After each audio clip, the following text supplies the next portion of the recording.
Oh, we're live. Okay, so first, good morning, everyone. Good morning. Happy Monday. Happy Monday. I'm with the beautiful Yvette. Thank you. Good morning. Thank you. Okay, so today our question is, do you ever have problems communicating in a relationship?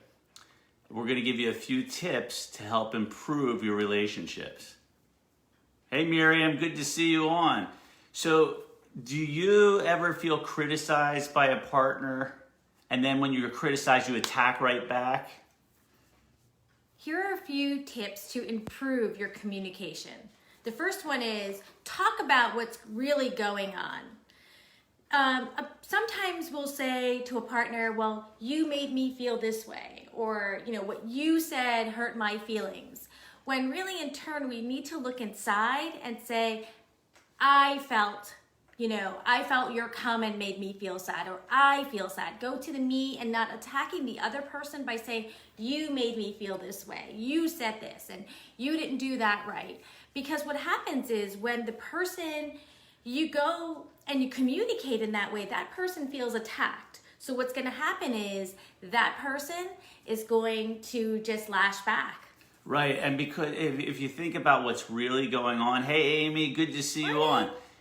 What's really going on is when a partner that we have in a relationship comes at us and attacks, our walls go up immediately, right? Because we feel hurt, which is underneath all the other stuff, right? But instead of talking about what we're feeling, we get angry and we attack back. So really the key is to look within and see, why is it that what's really going on, and communicate that with your partner. Hey, I really felt hurt by that comment.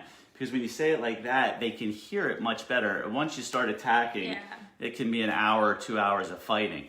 So then rule number 2, which we love this rule, is do not bring up anything from the past when you're having an argument. When you're discussing anything, when you're sitting down talking, don't bring up the past. Focus on what the main issue is right there and make it the rule that that's all we're talking about. Yes, things have happened in the past, but we're not going to bring those up. We're just going to focus on the here and now. Absolutely. And then number 3, would you rather be right or happy? Right, this is a great one. I saw, you remember the plane crash, the Hudson River?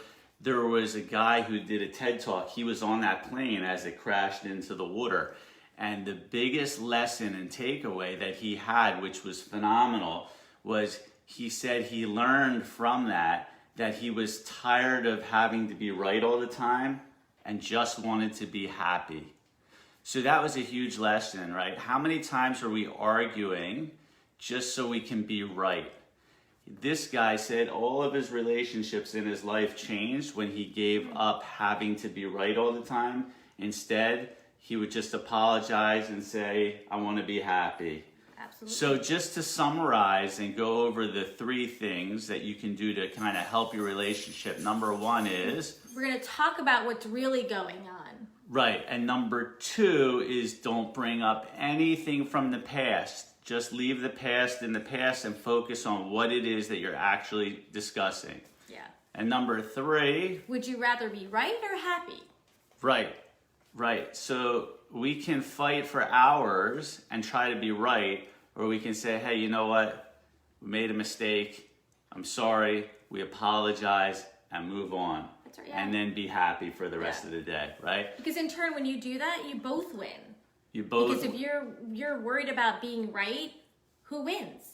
Exactly right. So the question is, what do you do to help prevent an argument?